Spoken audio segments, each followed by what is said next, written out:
Liverpool wins their second Premier League in over 30 years in a 5-star thrashing of Liverpool.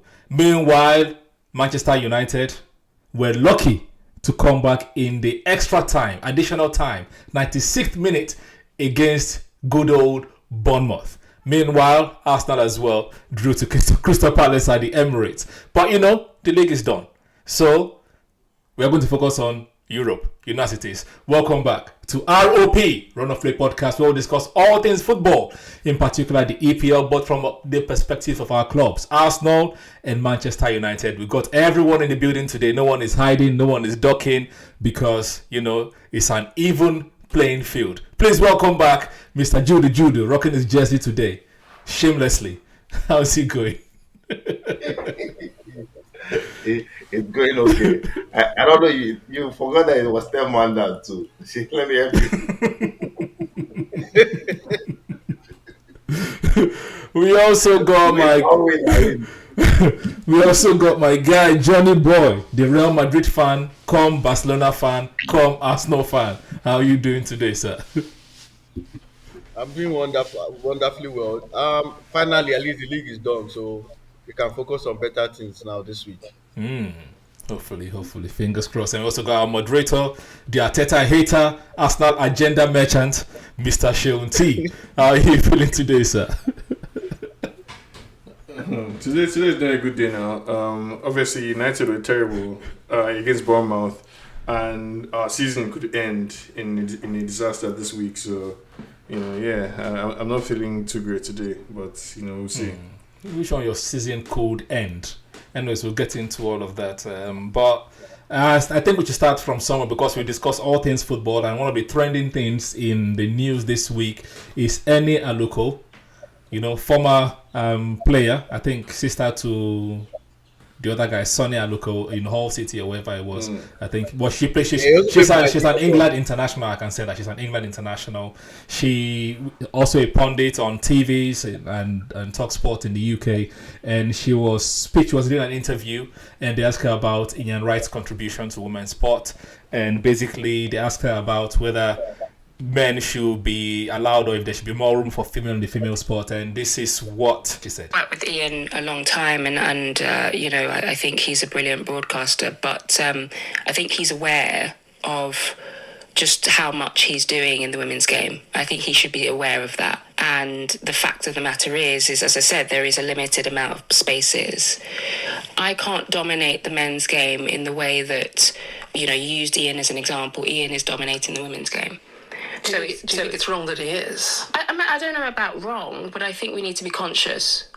We need to make sure that women are not being blocked from having a pathway in broadcasting in the women's game. So that is what she said, and I'm going to give a little background. Ian Wright is one of the advocates pushing women's sports awareness. He attends all the games. He's personally actually paid for people's injury, according to reports as well. So he's there usually so that he has the audience. People like to watch his punditry, so he's there to bring a face to the game. But putting that aside, is it wrong for men to be pundits on women's sports? Before we talk about whether there's a sport that men should be taking, or the allocation of men or female, or men should not be there. But is it wrong for men to commentate, to be pundit, to be coaches of women's sport? If the question is wrong, okay. If it's wrong, the answer is no. I'll take it a step further and say, asking about right or wrong can be reductive, for this purpose, the purpose of the conversation we're trying to have. I think the important thing that she mentioned, two important things that she mentioned, I would say, is one, that there are a finite amount of opportunities, right? And I think what you rightly acknowledged, Dr. Toves, is that people like to hear Ian Wright's commentary. So he's a popular guy, puts his face on something, and you would attract attention. So you have to reconcile that with the fact that there are, in fact, a finite amount of opportunities for these roles. And if we're talking about women's sports, and I like the way she answered when she said she's not saying it's wrong, but she's saying we need to be conscious about it. And that, for me, is good enough. To just ask for the consciousness that, oh, hey, while we recognize that you do want Ian Wright's face on this stuff to bring eyeballs to our sports, you need to be conscious of the space that he's taking up and creating space for women also to have roles in commentary. I don't think you can ask for Well, more. let me offer a little pushback because she herself, she is usually pundit for England games on TV or the men's sport or in the men's side of things, right? So if men, if they also fought for it, like women also play the game, they want to be seen, they want to be heard. If they fought for that particular opportunity for women to be commentating and be pundits for the men's sports, how come they can't allow a man to do that as well? Because it's not like there's like 500 women pundits that are coming for the job, and then Ian Wright is saying, they're saying, okay, because Ian Wright is there, I'm not hiring any of you. But Ian Wright is there just because he's one of the few people that is advocating for, like, people to watching it some more and bringing light to this stuff. And he actually just maybe he's a pundit once in a while. It doesn't go to like every week. The way like them Jamie Carragher and Gary Neville like there every Monday night, right? It's just like once in a while he comes to get the attention and he dips. The other women pundits there, but it's just for me, it just feel like a personal attack on him. That's what it feels like, because it's not like he's doing this regularly. He does it only once in a while. So yeah, I mean that's fair, and Johnny Boy and Jude can jump in here, but that's fair. If you say it's personal, it seems personal because Ian Wright doesn't show up on women's commentary that much. That's fair. But if Ian Wright is the face, as you're suggesting or implying, that he has a significant role in bringing eyeballs to women's sports, you need to be conscious that you don't make a man the face of women's football. But again, that's why I asked initially, because their coaches, most of the coaches are men as well, right? And there was even a time when the England women won the World Cup. Remember, in all of England, they were saying maybe that the coach should come and coach the men's sport, so that let's make a distinction between who is serving in like the technical capacity as like, because to me that's also limited. Media. They said limited sport. That's what I'm trying to say as well. Like, I'm sure there are lots of female coaches as well. If the men are taking they're the coach of Chelsea, coach of Arsenal, coach of Manchester City, coach of Aston Villa, right? Men, and they're also female coaches. Then they're also taking the spot that women should have been taking as well, like female pros, female coaches as well. No, yes, you're raising what I think is definitely an important conversation, right? And let me pass it on to Jude here. I mean, the United female team isn't, I guess, any much to write home about, because you guys are the conversation about women's football. In the US for the last few years, there's been a whole argument about like how much the women are paid versus the men, because in the US, unlike in other countries, the women's football team is actually the more popular, the more famous, the more successful team, because in America, for one reason or the other, soccer, quote unquote, as they call it, is the more popular sport and is more popular with women. So the women think they should be paid the same or more. But the simple harsh truth about like women's football is that more people watch men's football just than women's football, so there are more eyeballs in it. I guess, do you think there's anything to the argument that Eni Aluko is making that, hey, we need to have women be in these positions, or is she just, I don't know, being petty, as Dr. Toes is suggesting, and lobbying a personal attack at our beloved Ian Wright? For me, I feel everybody have their opinion. That's one thing. The angle where she's coming from, I think she might have a voice of reasoning or something to portray, but she's not portraying it in the right words or in the right way. Saying it is wrong. The only thing I will say is the female Premier League a moral or charity project? Like, it's owned by some board of directors that have their own objectives and goals. So It's owned by the EPL actually. like, it's not a national project. I can understand the US one, right? Because I wanted to bring the US one in, but then the US is national team, right? So it's country. You can argue for equal pay. It's there, but there's still argument against it. But then this is the thing that they don't understand. It's more about we are the face of run of play, right? We'll probably build the face that will be mastered to this program. And then we engineer followers and more followers like the content and then they come. And the next thing you're saying, oh, involve women. Like, do you understand where she's coming from? I understand there should be a gender representation. If need be, let it be. But if it's not, the main thing people come to the game is to enjoy the game. The people that enjoy the game pay for it. They pay for the value that they get. So if you imagine bringing a woman that doesn't know how to comment or the commentary is not nice or it will take years. Do you understand? Yeah. To build. So I'm not against it being they can put a project up where they can include women, but saying it is wrong or trying to bring Ian Wright or something maybe because he's the most popular face in their broadcasting is not justified. I think she should have a better way to portray her message. I like Understand? I Just like I pure like that like one. It's not a charity. Let me let me ask Jenny, but let me ask you this way, right? Because I think the question that Jude is raising about portraying your message in the right way is an important one. But when it comes to this stuff like women or gender issues, it becomes really tricky, right, or delicate because they could say that we are the victims of programming, right? That's the reason why you don't appreciate the commentary of a woman or something as much as you do Ian Wright. It's just because that's what you've grown up being seeing and hearing all the time. And in order to get you to the place where you would enjoy female commentary or punditry, you just have to expose yourself to it, right? And that's why somebody needs to take the heavy-handed step of doing it. So it's an uncomfortable conversation to have. But if she says, "Hey, I'm just raising consciousness about this thing," does she get to hide behind that as saying, "I'm not saying it's wrong. I'm just raising my hand and saying, hey, let's keep this in mind as well." So to me, I think all of you have raised good points, but for Eni Aluko, right, I think she's going against the wrong person in here, right? Just like Dr. Toops has said. Ian Wright is an advocate for women football. He's always there, especially for Arsenal. I always see him. He's always promoting the girls, always. So you're coming after the wrong person. And if I remember correctly, the FA itself, they're trying to include more women.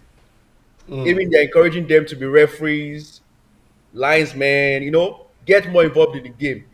And in terms of commentary, they have female commentators in the Premier League, and she's very good.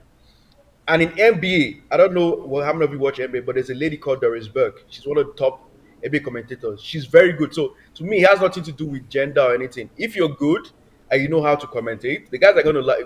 I don't think men really care about whether it's a woman or a man. Like all they want to hear is good commentary. So Good if you're good in, analysis. yeah, if you're good at analysis, exactly, they're not going to give it down. The same thing. Even in Monday Night Football, sometimes we have female analysts there. They do so well. The lady anchoring NMBC's Premiership broadcast is a woman, and she's very good at her job. She's very very good. So it has nothing to do with whether it's a female or male. Let's use this to segue into another, like, I guess, and this wasn't on the agenda before we started, but like along these lines, right? Our brother Osimhen. I've been seeing some like a very interesting narrative like percolating on the internet, right? This idea that like Premier League clubs are hesitant to go after Osimhen because they perceive him as quote unquote difficult or a harsh player to deal with, right? And let me start with you, Jude.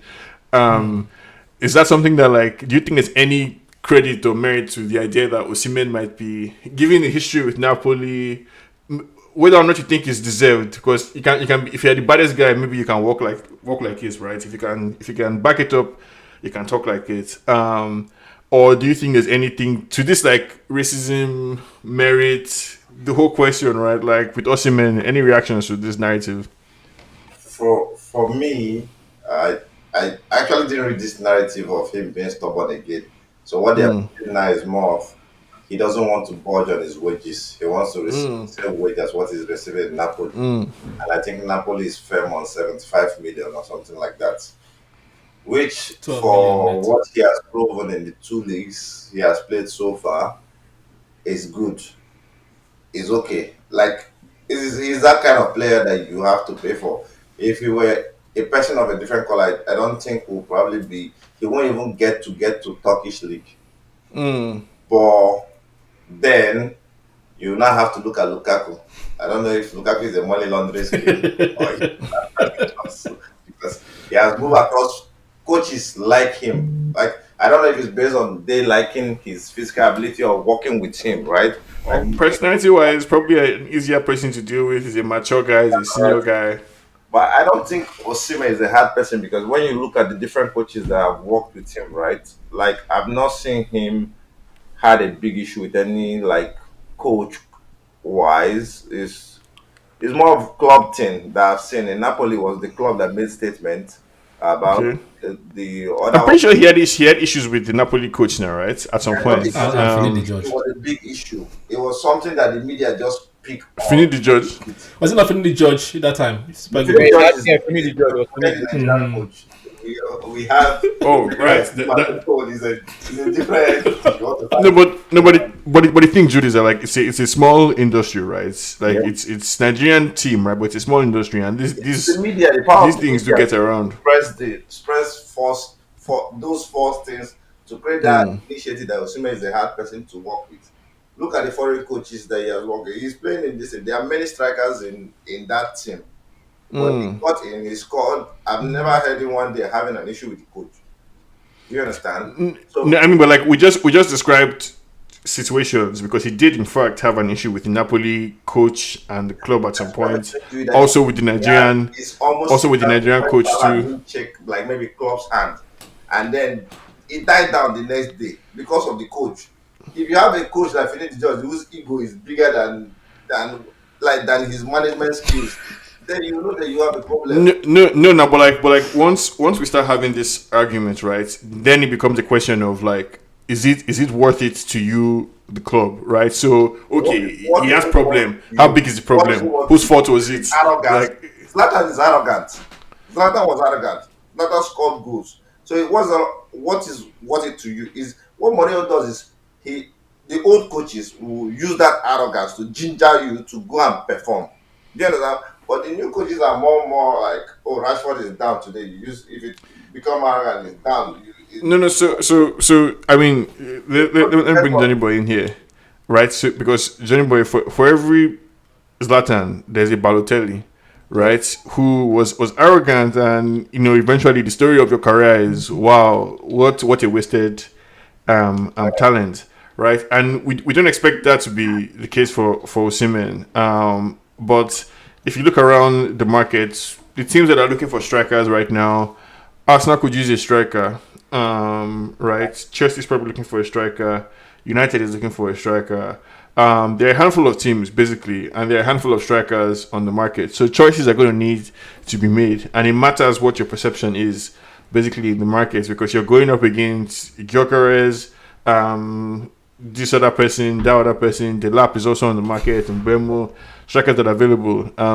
First off, do you think there's anything to the narrative that Osimhen might be, character wise, personality wise, the style of play, the money that he wants, that there might be more stress with Osimhen than is worth it? And do you think there are any clubs that are going to be willing to actually take the bit or take the risk? To me, I feel there's nothing to it because I feel a player like Osimhen is supposed to have a bit of character to him. If he doesn't have that, he'll just be another player. That will that's Okay. what I just feel that one of the reasons that is working against Osimhen is the club he's coming from, is Napoli. The owner of Napoli is notorious to be a tough business person. And when you're a tough business person, most clubs don't like dealing with you. The same thing they have against Danny Levy of Tottenham. They are known to be tough negotiators or tough people to work with, right? So that could work against whoever is trying to get you. Because the issue Napoli had with Chelsea, apart from the wages, they also had issue with the owner of Chelsea because the owner of Napoli because they tried to lower every time they tried to buy Osimhen, they were changing the price. because they were negotiating with Saudi Arabia, so they Mm. used the Saudi Arabian market to judge Osimhen Yeah. was wrong. So that also factors in now. The problem Osimhen is going to have is that I think for him to get a good move, he might have to actually go to Napoli and probably sit down with them and tell them that they need to reduce his release clause. And he might have to take a little bit of pay cut. Maybe not much, but I think he has to take a little bit of pay cut. Maybe what he can do, take a pay cut but sign a longer contract. So that way you're not losing, you don't lose much money. No, this is That might be another way. Because to me, I don't think many clubs can afford, because the head is like Yeah. 5 million. Many clubs can I afford. like I like everything that you're bringing up right now, right? Because all I hear you saying is just that this Osimhen deal is going to be complicated. That's all I'm hearing you say. That, this is going to be a stressful, It's going to be complicated complicated deal. because of the owner majorly. It's good. Majorly Yeah, is the owner. it's a complicated deal. It is a complicated deal. I'm not going to lie. I'm not going to lie to you, because, like I said, how many clubs in the world can I really afford? I know Arsenal are looking for a striker. There are rumors that Chelsea is looking for a striker. United is probably looking for a striker. And Osimhen's release clause here is like 75 million. So realistically, how many clubs can afford please 75 billion in this day and age is very, very cheap for a striker. It is it is cheap, but guess what? How many clubs are willing to pay that? That's For me, I don't. That's why I said this is why I disagree. If you can be paying them Kai Havertz £295,000 a week, you can pay Osimhen that is bagging more goals and more efficient than Kai Havertz that same salary.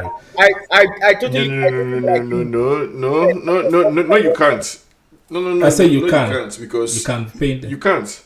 Because to be able to do that, you cannot pay both Kai Havertz 295 and Osimhen another 295, right? So you need to remove 50 from No, somewhere. you can't. Or Let me that tell you why. Let me tell you why 295 you can. itself. Let me tell you why you can. Because Kai Havertz 295, Thomas Partey 250, Jesus 225. Like we have a lot of 200s in the Arsenal team, for example. Man United has a lot of 200s in their team. Who is gonna collect Aston that Villa has 200? those 200s as well. Like No, what I'm saying now, who is going to collect that 200 off your books to allow you to pay Osimhen? like people like Jesus, for example. I'm just using Arsenal for example. I don't know too much about that let other Jesus team, go now. right? Jesus can go. I don't know he's going to. Jorginho is close to 200. He's leaving. Partey is close to 200. He's Casemiro can go leaving. in Man Zinchenko's like 175 or something. He's going. Like All those that can wages, go. those wages can be made. And the more you make, like Champions League football, for example, you have enough money to cover it. So I don't think it's a problem. I just think that there's a negative PR. There's a negative PR against Osimhen to try to damage him. That's just so that it's like he just basically suffers and goes with the wind. Okay, basically. Let's leave PR. Let's leave PR, right, Dr. Toes? Now, for you, let's leave PR. If you look at the heat maps for Osimhen, for Gyökeres, for Delap, you see a very remarkable difference between how they play.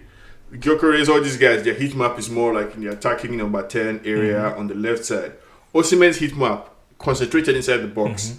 For you as an Arsenal fan, based on what you think Arteta is trying to do, right? And as you look around in the Premier League, do you think Osimhen fits into any of these teams' systems? And 1A or 1B, do you think it even matters? Right, whether or not Osimhen is the style of play or something, as long as he's a goal scorer. The reason why I'm not going to agree too much about heat map stuff is because if you look at for the Super Eagles in the last concluded AFCON, his heat map is going to be all in the midfield, right? And very, very few in the box. It just depends on the coach and the instructions that he's given. And the tactics, yes. Yeah. Arsenal will play more like Super Eagles. So if Mourinho can do the job, I'm sure Osimhen can do the job. Hoyland as well is Hoyland's heat map. You guys will want him to be in the box. But that's the thing now, right? Like Water eventually settles at this level. There's a reason why you guys went after what's his name, Merino, but he was a midfielder. Merino. There's the reason why you went after him, because he has natural instincts. Like he has a natural profile as a player that suits a specific idea that Arteta is trying to do. Right? You can't just take anybody and ask him to do what Merino does. Merino has that natural instinct in him, which makes him suitable for that position. But I'm saying that I've seen unique hybrid number I've seen 9. Osimhen do it in AFCON. So for me, he can do it. That's to answer your question directly. Do what exactly? Like to be the one linking play, like holding, like bring the ball down, hold the ball up, and bring in your wingers. That's exactly what he was doing in the AFCON. No, okay. So are you saying that you And think if you do cross and nod, he can nod the ball. Is there? Are you saying you think Osimhen would be fit for Arsenal's Yes. He will be football right perfect. now? It's more of a fit. It's more of a fit than Gyökeres. To me, it's more of a fit than What do you think is more Gyökeres. important to Amorim right now? Is it the heat map or the delivery? No. Like, so it's an interesting question to me. It's an honestly, genuinely interesting question, right? Because And as we have Amorim, what's his name? Chidobe can play in Man U's team, right? I feel like him and Osimhen have pretty similarities. Edward is more of an experienced player and can shoot and score, and that's what you need for a striker. The walking back, if your team, it's just like Drogba, right? Look at the Chelsea diamond this thing. Drogba fits it and comes back, get the ball and shoot from anywhere, and it goes in. If you have that confidence to be delivering, I think the style of play will even change and the ball to no. Like, if this was we're in 2025 now. If this was, I don't know, 7 years ago, right? Maybe I would agree with you. But the entire issue right now is that the best teams in the world today, right? Aside from Man City, maybe And Bayern Munich. most of them don't have. And Barcelona. And Bayern.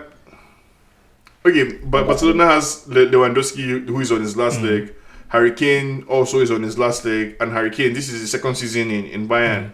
Bayern have been dominating, for a minute. But if you look at Madrid, if you look at Man City before they got Haaland, Arsenal right now, Liverpool, this idea that like a striker needs to be something in particular, right? The specific idea that you're describing, Jude, back to goal, able to receive.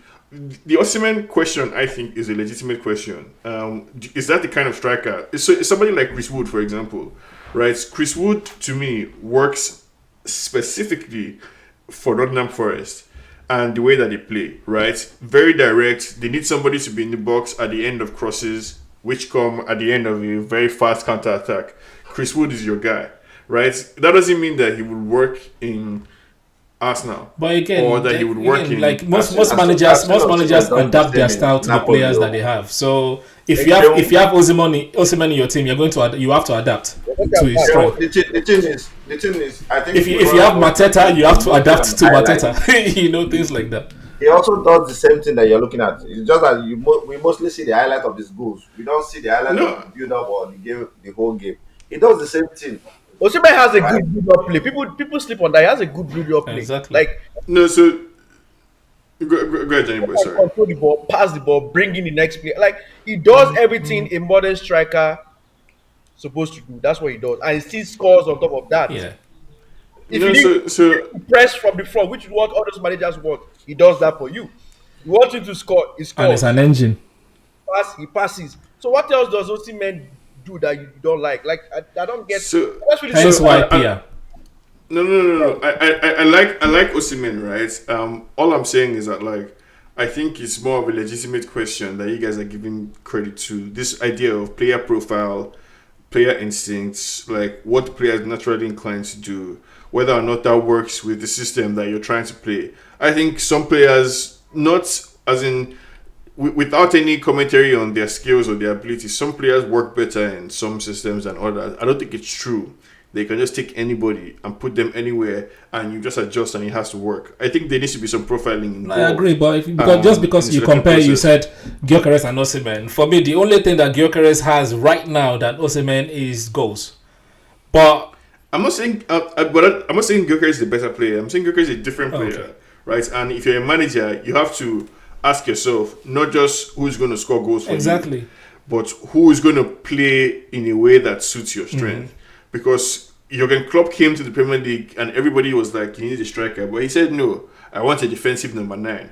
Because my style of play, I want the number 9 to be doing ABC, right? And then another manager says, no, actually, in my style of play, I want my striker to be doing, DEF. And somebody says, no, XYZ is what I want my striker to do. And you have different setups, right? So I want the best for Osimhen as well. I was just like saying that, like, okay, it is a conversation, right? Wherever he goes, I think he's going to score. I just hope they make the right decision.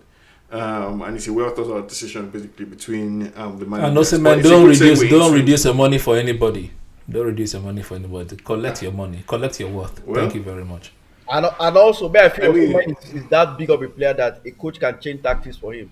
He's that big of a player. You change your formation to suit him. He's that big of a player because any club he goes to now, he's going to be their main man. So he's worth changing formation for. for me, if the question to Osimhen is or if the choice to Osimhen is maintain your wages or play in Saudi, for me, if I was advising Osimhen, I would advise him to take lower wage rather than go. No, I would advise him change your agent, sack your agent, get a better agent that will get you good deals in solid clubs. Yes. Okay, sure, that's an option too. As long as you don't go to Saudi. No, don't go. That's don't go the only Saudi. non-negotiable for me. Before we get into Europe, just a quick question because the league is finished, right? Ahead of next season, just a few questions or one question, but in three form. Is it Ruben Amorim out? Ruben interim, or Ruben give him more ammo so that we can keep him in next season? Which one? Where are you guys leaning? Amorim interim or more ammo in? For now, is Ruben giving more ammo? Yeah, So that's the correct after answer. the transfer window, we'll see what happened in transfer window. Okay, Then we'll now know where we head Okay. in the first 2 months. fantastic. 39 minutes 40 seconds. Good timestamp. No. I mean, this is the most important summer window basically of Manchester United history, right? Because we are 16th on the table, and I think the summer window will determine if we spend the next couple of years as a bottom half team or like a top half team, basically. So they need to move fast and they need to move like correctly. I like what I'm hearing about Cunha and a striker, right? Any striker, Delap, Osimhen, it doesn't matter to me. Get me On five. Cunha, how is it going to fit into the structure? If He's- Is it going to be another He's number 10 now. or going to Yeah, be yeah. better? He's number 10. He's number 10. So like on paper, right? There's So who is he replacing, or who is he benching? he's benching Garnacho now immediately. Interesting. that's why they want to sell Garnacho. No, like Garnacho can still as a player. Garnacho, right? the But Ronaldo that was meant to be the that's Ronaldo not- regent, that's you not- know, the new guy that's going to take you guys to the next level. Yes, now, but this is All Garnacho good is things 20 come years to an old. end, I understand, yeah. No, Garnacho is 20 years old, right? He needs to go to his rightful position as a bench player. Right? There's absolutely no reason why. What we about should be- Lamine Yamal? No, that's the problem, right? Lamine Yamal is an exception, an exceptional player, right? about I don't Ahmad? need Garnacho to be Lamine Pedri. Yamal now. Pedri. So is Pedri, right? And Pedri is benefiting from being in a team with, what's the guy's name? Rafinha, all the other ballers, basically. Before that, yeah. Right, so if you're No, no, 20, all the if you're ballers that 20 you have years around old and you're them. not exceptional, basically you should be on the bench, is what you're saying. No, what I'm saying is that like there is the basic generic traditional way to develop footballers, right? Which is that as a young footballer, you come up in a team with more senior professionals, you get a few chances to shine. Occasionally in a team there are some super exceptional standout young players who get into the squad at age 18 or 20. But Not super. generally, right, you have the squad is usually made up of more senior players and the younger players act as the backup, right? In recent times, there have been more and more of these prodigies, basically. So you've gone from having just two in starting 11 to a team where like half of the starting 11 is like 20 something, and it's a paradigm shift basically in football. But I think for me, it's still okay for Garnacho as a 20-year-old footballer to be coming off the bench. It's still, for me, it's still okay, right? If you're not the exceptional Lamine Yamal quality, I think it's okay for us to go and get Cunha, right? And then Garnacho should be coming on minute 65, minute 70. When your position is tired, come on and show us what you can do. If Cunha is injured for 3 games, Garnacho comes in. But we shouldn't be relying on Garnacho basically to lead the line for us. Cunha, come here. Okay, we'll see. We'll be there. Mine is Next just the season. foundation. I don't have a problem with whoever they buy, but I just feel like buying the lab for 80 million or 70 million is And very- exactly, and then that's when he said said the that- lap is 13 now.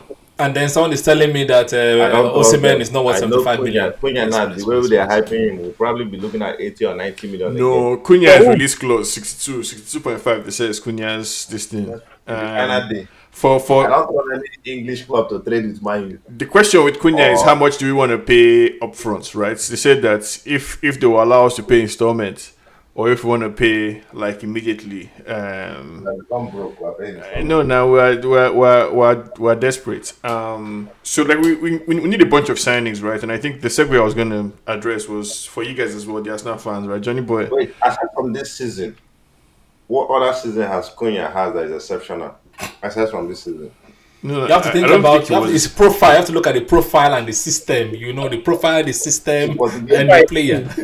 Yes, now that's the same reason why you guys bought Merino. No, Mero right, was a backup guy. Was a backup. Was a bench No, guy. yeah, so it was for the system, right? That's the same reason why you bought. No, Kai it was Havertz. a backup. For It was for meant the to be. It system. was meant to be a backup for Declan Rice. So And he is a backup. everybody does that. Everybody buys for the No, system. so Havertz, That's how I think, football works now. I think That's that why you was- bought I think that was- Calafiori too. No. It was meant to be the I right bet that was guy. high when he bought Havertz, please. He was high. So Havertz goals, right, in the building block of your success. Havertz goals are firmly wedged basically in the platform. He's part of the reason why you guys are where you are today. He's on the journey. You have to give him his credit. You have to have Yeah, so that's Cunha will also be in the block now. You know, the goals that he's No, going of to course. score. Yeah. Of course, now and he's not enough, right? So I'm saying for me personally, we need at minimum 5 new signings, right? Standard. Out of those 5, at least 4 need to be like straight into the first team. So if and I'll ask you the same, Jude, right? For me, we need Bruno needs to go back to the number 6 or number 8 position. We need to sign another midfielder to stand next to Bruno. We need to sign somebody else to be next to Cunha. Right? So Cunha and Ahmad, okay, maybe, but neither of them, or it could be Cunha and Zexi. But I want us to And do then we something need though, because is it you need to or you would like you guys to? No, we need. Because Ugarte, you guys just signed Ugarte. You think that Ineos is just going to say, No, okay, you we signed know Ugarte, we're Ronaldo, going to dump right? him. No. So we need we need a better midfielder because I mean, if, again, profile and qualities, right? The thing that Ugarte is good at, that Ugarte is very good at, right? If you check his FBref stats, he's in the 99th percentile for tackles completed and all that kind of stuff. Exactly. So And he's if going you to just replace judge- Casemiro. I understand that. No, but he can't. But that's the thing. He can't replace Casemiro, right? Because while Casemiro doesn't have all that tackling, Casemiro is a better midfielder than Ugarte because Casemiro can play football, like right. So Casemiro is gonna But it's his get first you season. passes. It's his first season. Again, it's the profiles. It's the profiles question. Okay. Right. Ugarte is very good at doing something. He's good at winning the ball, but he's not the kind of midfielder that we need. So we need another midfielder to be next to Bruno. Basically, we need another midfielder to be that number 10. We need a striker. We also need another wing back because Dalot, question mark. We don't know if we need somebody else to play in that position. That's why you So signed we need a Euro, few signings. That's why you signed Euro. I don't think we need 70 that. million. You guys are Man United. You guys have lots of money. I shouldn't be even questioning you guys. But I just know that. I know that in reality, that number We need a you're second saying, striker. That's it's one. not going to work. We need a second striker. We need Second. one more. What's the Yeah. first striker? Hoyland or Zexi. 90 million. There's no way you remove 90 million. There's no way we buy. That's the problem with Osimhen. We can't buy Osimhen and keep Hoyland. We have to sell one. Hoyland is probably going either way, I think. There are rumors that Napoli might take The current Man U, they are bad books. They have to balance books. So we have to sell Hoyland. And the problem is that if you sell Hoyland, we'll probably No, you guys will sell Kobe Maino. It's rumored to leave, isn't it? You sell Maino. That's you guys that can bring the money. Very painful. I feel they should sell because in the system Ruben is playing, he only has the ability to pass sideways and the ability to go up front and score. He doesn't have energy. Oh, wonder boy. If he plays in, him and Eriksen's problem. That is the problem we have with Eriksen. That's why we need it. That's why we need midfielders. I need a midfielder that is like Eriksen, but is able to come back. Someone like Oba. That's exactly what I'm saying. Next to Bruno. Next to Herrera in that midfield. I call him Herrera. what's it? You're missing your guys. Teamwork. That person will help out when we are defending, and when we are attacking is more like the person that distributes the ball and goes up front openly.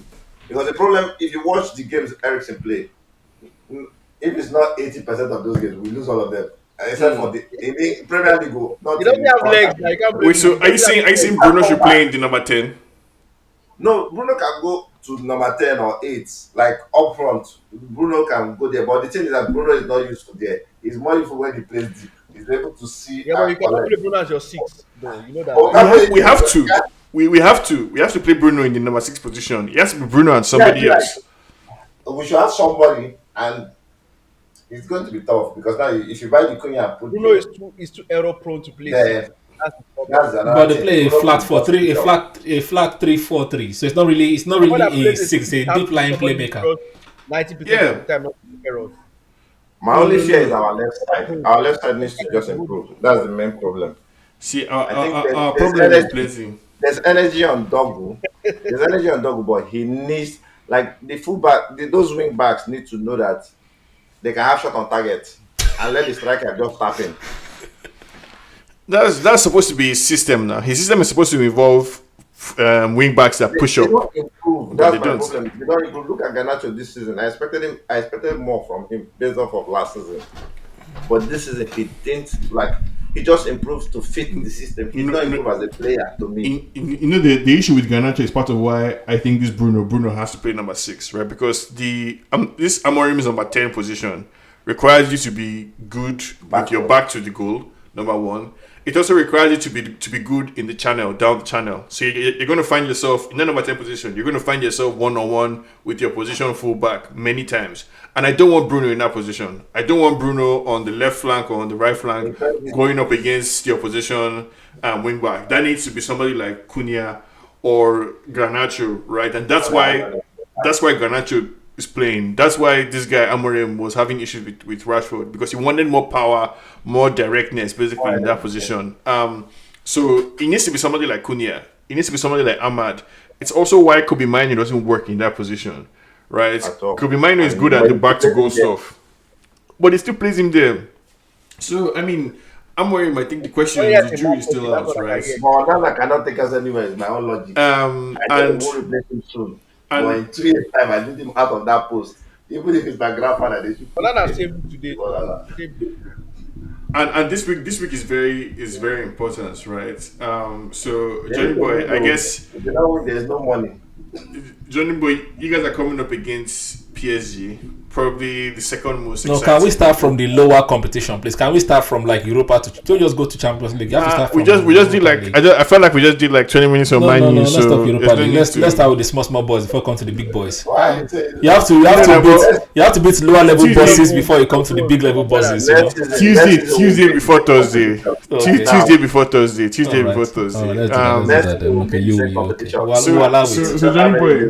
So Johnny Boy, this is PSG is probably the second most exciting team next to Arsenal, right? If I were to rank teams in the Champions League right now, to be Arsenal, PSG, Barcelona. They don't have to live Barcelona is number 1. No mind now, he knows what he's doing.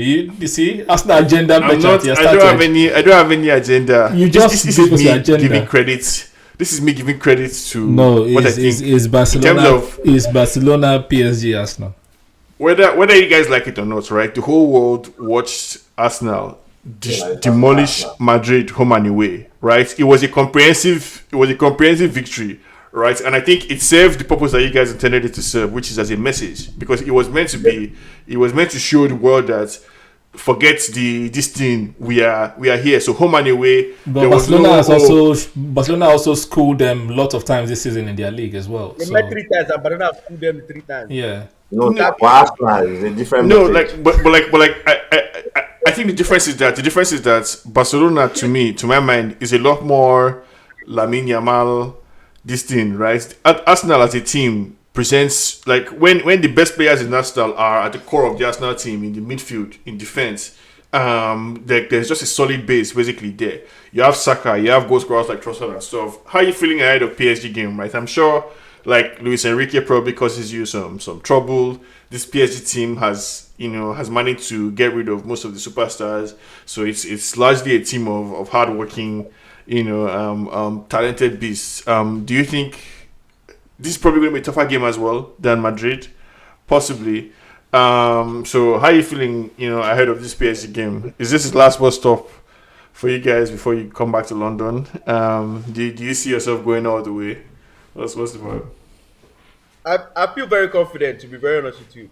My only anger, and I think Arsenal fans will say that with me, is that 53 Partey did passes. something very stupid in the second leg. He got a yellow card and suspended him for this first leg.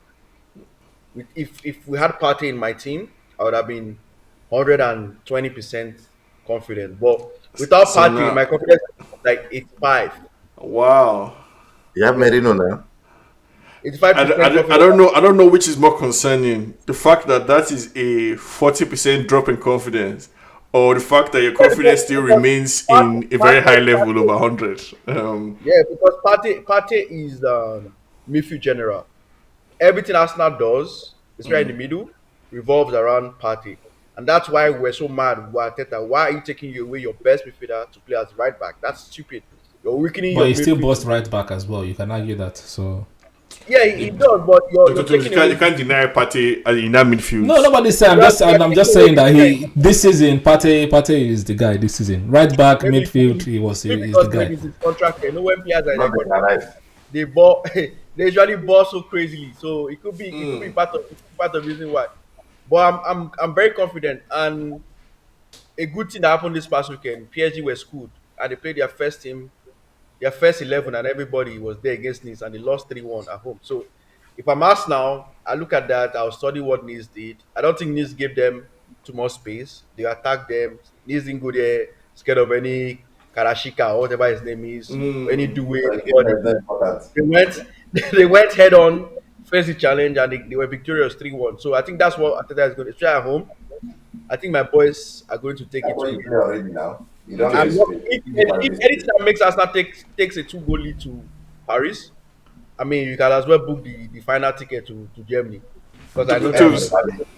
This is just for the purpose of conversation. It's not agenda anything like that. No problem. I'm ready for you. Johnny Boy raised Partey, the absence of Partey, and like I said, this is causing a 40% drop in confidence. Even though that drop is starting from 120, which means that it was overshot before. So now it's from overshot, it went from overshot to just short. But it's still it's still high confidence. Yes. I don't know what your own starting point is, right? But is the absence of Partey also causing a similar 40% drop in confidence for you? So are you starting from 100 to 60, right? Are you going from 120 to 80 like Johnny Boy? Are you going from 100 to 60, 60 to 20? What's happening there? And also vulnerabilities in the Arsenal team still. Saliba, right? I don't know what's happened this season, but when I hear Arsenal fans complain, one thing that I hear them complain about is Saliba in defense and him not looking. I don't know if Gabriel is back because you guys have been playing Kiwi. Gabriel is out of the No, team. it's not coming. Yeah, so on top of Gabriel being out, Saliba doesn't look, of recent, hasn't looked the most assured. How are you feeling about this game going into it? Similar drop in confidence? Anything that gives you concern, or you're waiting for final? No, obviously, the demolition and the demolition of Real Madrid gave every Arsenal fan some hope, some kind of chest. It is like a surgery into our chest and our mindset. But PSG is a different kettle of fish. My confidence is not that great anyway. It was maybe like 65-35, like 65% chance that we could do it. But without Partey, it's gone back to normal 50-50 for me. Like, it's just it's an even game. Am I confident that we're going to do it? We have the potential. We can do it. But the thing is, we just have to be clinical. Arsenal can be clinical if they want to, but we will need to be clinical because I have a feeling that we are going to be playing on the defensive for most of the game because they will just keep coming and coming and coming and coming and coming. And if they keep coming at us, we are good at beating the press, but we also need to take advantage of that, ball over the top, because they play with that like 2-8 and then Dembele. They will all be coming to attack us. There'll be a space behind. Now, does Arteta bring Martinelli to play the 9? To deceive them, like Trossard to be the first 9, but the actual 9 is Martinelli to take the ball and run. That will be what we'll wait to see. But I'm over 2 legs. I think we will do it, but it's not going to be as easy as we did Real Madrid. That's for sure. That was safe there now, because for me, I think, and Jude, I think this Arsenal team is very strong, right? So people like Timber, I really rate that guy highly. Solid defender. Yeah, it'll be good to see him against Crowd Lab. On the defensive side, right? I don't think it matters who you put against him. I actually put him in like Wan-Bissaka level of like, it doesn't matter who you put on his wing. That wing is gone. But the way PSG plays is this season right? is bullying. Wan-Bissaka is washed. So there's Mendes, there's the other guy, Kravish Clark. No, the point I'm making with Wan-Bissaka is that like whatever you think about Wan-Bissaka's footballing abilities, there's no winger in this world, as far as I know, there's no winger in the world that can say I had a good game. As in 1-on-1, I had a good game against Wan-Bissaka, right? It doesn't change the fact that he's playing for West Ham right now or whatever. But a lot of wingers still had good games against Wan-Bissaka, but nobody is having good games against Timber. You said 1-on-1, 1-on-1. I agree. No, but who is the winger that played this wing that had a good game against Wan-Bissaka? Who is the person? So many. You can't tell me. We can do it after the fight. Like you can at Manchester United. Many. No, you can text in the chat, but there's nobody. I'm saying there's no on Wan-Bissaka's wing. There's not a single winger that has come up against that. Why did you guys sell him? That can say anything. But the point is that like I'm saying, Timber to me. Why did you guys sell him? That's the question. If it was that great, I made the caveat that like regardless of because unlike Timber, Wan-Bissaka cannot play football. Thank right? you. That's what I was trying to say. He can't play, right? So that's what I'm saying. Timber has that quality, and I think with Saka, decision making 100%. Declan Rice, world class footballer. I think Saka might pick a knock though. Nothing to doubt there.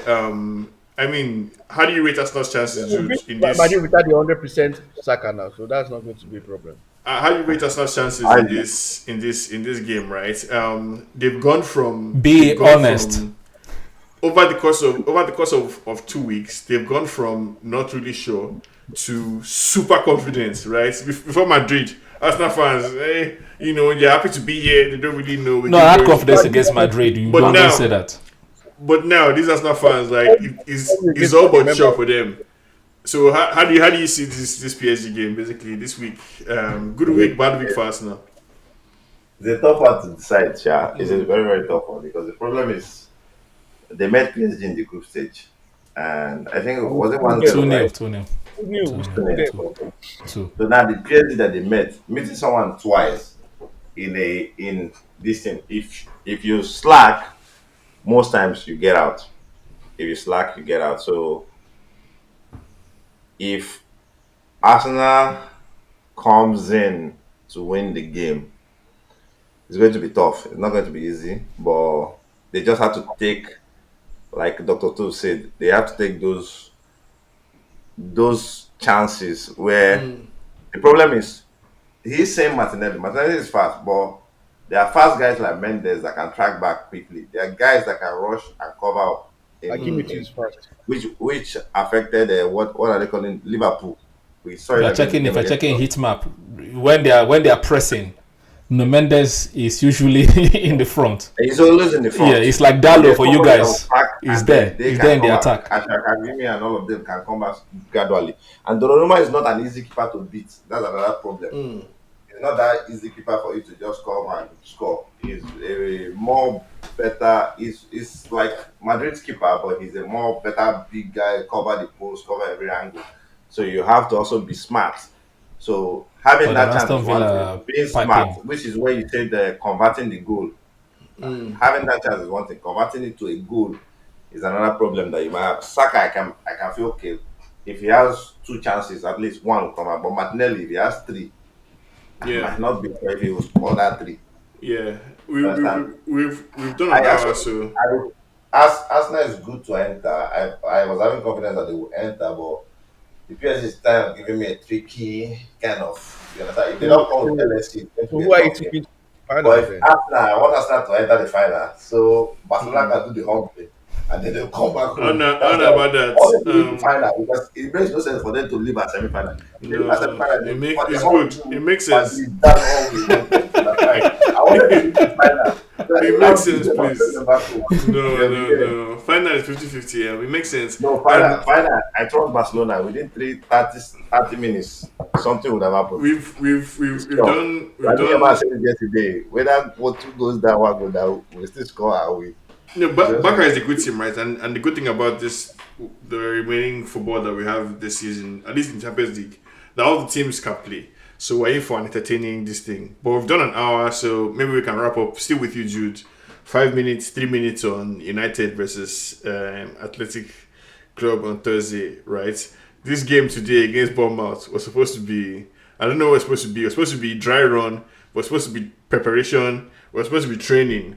Amorim said he was going to play the youth, only for me to turn on starting lineup today and see the strongest possible 11 that we could field, what we fielded today. And we were so terrible, right? So are you of the belief that maybe Amorim told them to take it easy today because Thursday is coming? Do you think there's any hope for us on Thursday? What are your expectations basically from this United team? Because now, what seems to be, I would say, what seems to be like a kind of like wait and see posture, I think would change dramatically depending on the outcome of like. Amorim thinks he has experienced negative media. Just wait till they have nothing to do but write about how the United season was horrible because we have no football anymore to look forward to. It's going to be bad. So how do you see this Thursday playing out? Basically, we're going to Spain. 100% confident. No, going to Spain, maybe just a draw is fine. A draw will be fine, but a win is better. But I don't think it's we can lead, but to hold that lead is the question in that Bilbao's intensity and focus. They need to just work on that. That's one. Intensity and focus. I feel like it will be like the same thing with the other Spanish team where we choked more of the midfield and all them, but we couldn't convert that easily. Then we ended up playing 1-1 or something. That's what I feel. Then we'll come back to Old Trafford. Old Trafford is where it's more of my problem because the Old Trafford is a bigger pitch, and when man is in Old Trafford, they always play like I said. They don't have a direction, like so teams take on that advantage. But when we go away now, you see them, they'll be more like they are defending, just like we're playing. Sorry, those Yeah. opponents, like I can't call their name, we'll keep defending and attacking. That's what we'll do. So I don't expect anything too bad this weekend. So I think we'll Wow, the walk way you're over. talking I is So you think crazy. we'll think It walk so over. sounds you think as we if you're can playing go through? Atletico Madrid or something. It's Bilbao. It's Athletic Bilbao. I think we'll walk over. Dr. If Toast, Arsenal can beat Madrid, and we can draw. We Dr. can beat Toast, I know you guys, really, really, really like Man United deep down in your heart. So I Yes. expect you to be paying attention to the game against Bilbao. Yes. Nonetheless, I mean, United have a chance to do the most backdoor Champions League route ever in the history of Champions League qualification. But it's Because not. Yeah. it's FA Cup that we used to get to Europa, not League. We use FA Cup to get to Europa, and from Europa we now want to use Europa to get to Champions League. So do you think we're going to be able to pull off this heist, or is our dreams ending? No, basically it's. for I always say 2026? it's possible. As Ten Hag said, United must win trophies, and you guys, the investment in your team, you guys should be winning things. Right, the amount of money you guys spent on your players, you deserve nothing less but to come up with a trophy. The only sad thing is that this Europa League season was one where there was no Champions League teams dropping into the Europa League to give you guys a stronger and stiffer competition because, Tottenham, Bilbao, the Bodo Glimt, right? Semi-finals of Europa League. 2-3 years ago, that's not the case. That's not the case. And so if you guys fluff it, we'll be here waiting for it. But you guys should go through because you have the better team, better players, better manager. So you guys should actually do it, basically. We're not the better team than Bilbao right now. And I think they're like top 6 or so in La Liga or so Top four, this top four. season. top 4 step even, right? Johnny Boy, would But you your squad, pay if your you squad, see, their squad. Yeah. Johnny Boy, would you pay if you see Man U in Champions League next year? Right. I'm confident in my boys Bilbao, so I know they're Okay. going to knock United out. So So there's there's no no scenario. United in Champions League. No, you guys must win. Or you must win. Must The by only way I've force. seen Man in Champions League next season is being a spectator But, supporting us. okay. No, that would be, I think, one of the most ironic, escapades, basically in football that any manager club has ever been able to pull off. If we find our way into Champions League next season, but yeah, like Johnny Boy, I think I'll be surprised if we can actually do it. I did not see anything today to encourage me towards that Thursday, so I hope for the But best. again, but no, I it's do different. expect- But you're playing semi-final. Semi-final is expect different the from worst. like in the league. I'm sure the players, nobody wants to, just like Arsenal against Crystal Palace. What has The been players are in the not, league? they're not like 100%.